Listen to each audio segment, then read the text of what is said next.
కృష్ణా జిల్లా చెల్లపల్లి పోలీస్ స్టేషన్లో భారీ పెళ్లిపై విచారణ జరుగుతోంది. ఫోరెన్సిక్ బృందాలు ఆధారాలను శాంపిల్స్ ను సేకరిస్తున్నాయి. బాణసంచా కారణంగా ఇంత పెద్ద పెళ్లి సంభవించకపోవచ్చని ఫోరెన్సిక్ నిపుణులు అంచనా వేస్తున్నారు. సీజ్ చేసిన టపాసులను కారులో ఎక్కిస్తున్న సమయంలో పెళ్లి జరిగింది. ఇక ఈ పెళ్లిలో కారు పూర్తిగా దగ్ధమైంది. సీజ్ చేసిన టపాసులను కోర్టుకు సిబ్బంది తరలిస్తుండగా ఈ దుర్ఘటన జరిగింది.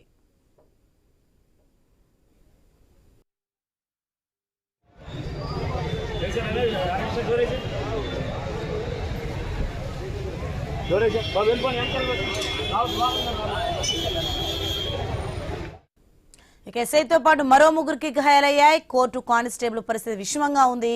ఇక బాధితులనైతే మెరుగైన వైద్యం కోసం మంగళగిరి ఎన్ఆర్ఐ ఆసుపత్రికి తరలించిన దృశ్యాలు మనం చూడొచ్చు. ఇక్కడికి కృష్ణా జిల్లా ఎస్పీ వచ్చారు.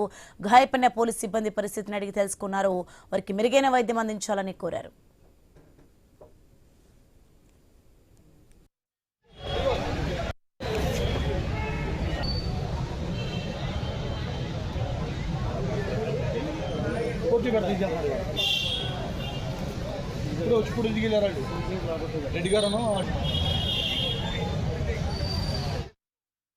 ఇక చెల్లపల్లి పోలీస్ స్టేషన్ లో పెళ్లి ఘటనపై హోంమంత్రి అనిత విచారం వ్యక్తం చేశారు.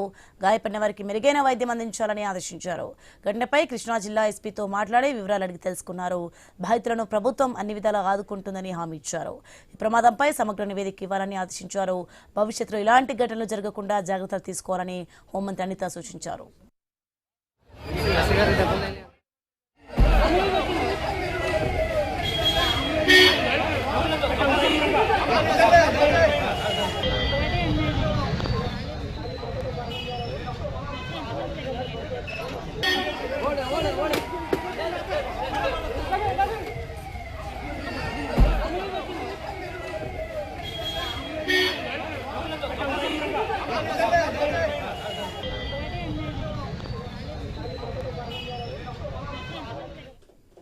బ్రేకింగ్ న్యూస్ ఉన్న మనం కృష్ణా జిల్లా చెల్లపల్లి పోలీస్ స్టేషన్ లో భారీ పేలుడుపై విచారణ జరుగుతోంది. ఇక ఫోరెన్సిక్ బృందాలు అయితే ఆధారాలను శాంపిల్స్ ను సేకరిస్తున్నాయి. రైట్, ఇది అంశానికి సంబంధించి మరింత సమాచారం మా ప్రతినిధి నాగేశ్వరరావు అందిస్తారు. ఫోన్లో నాగేశ్వరరావు, మొత్తానికి కృష్ణా జిల్లా చెల్లపల్లి పోలీస్ స్టేషన్ అయితే భారీ పేలుడు సంభవించినట్లుగా చూస్తున్నాం. దీనికి సంబంధించి అప్డేట్స్ ఏంటి?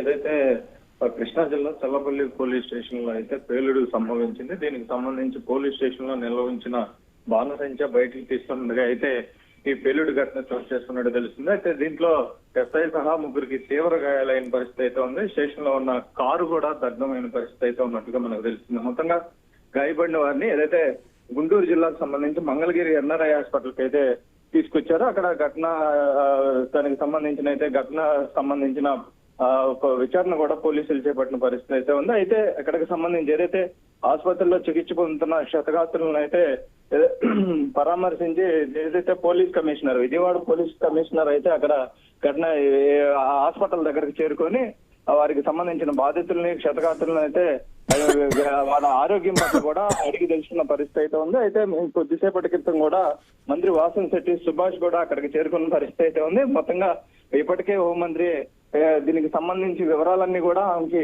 అందాలని కూడా తెలిపినారు. అదే విధంగా పోలీసులకి ఏదైతే గాయాలైన పోలీసులకి అయితే మెరుగైన వైద్యం అయితే అందించాలని కూడా అవే ఆదేశించిన పరిస్థితి అయితే ఉంది. దీనికి సంబంధించి మొత్తంగా కూడా మరికొన్ని గంటల్లోనే ఈ యొక్క దీనిపై నివేదిక కూడా ఇవ్వాలని కూడా హోంమంత్రి అంతా కూడా దీనికి సంబంధించి పాస్ చేసిన పరిస్థితి అయితే ఉంది. అయితే దీనికి సంబంధించి ఏదైతే బాణసంచా సంబంధించి టపాసులు పోలీస్ స్టేషన్ లో ఎందుకున్నాయి అనేది కూడా ప్రథమంగా దీనికి సంబంధించి విచారణ చేపడుతున్న పరిస్థితి అయితే ఉంది.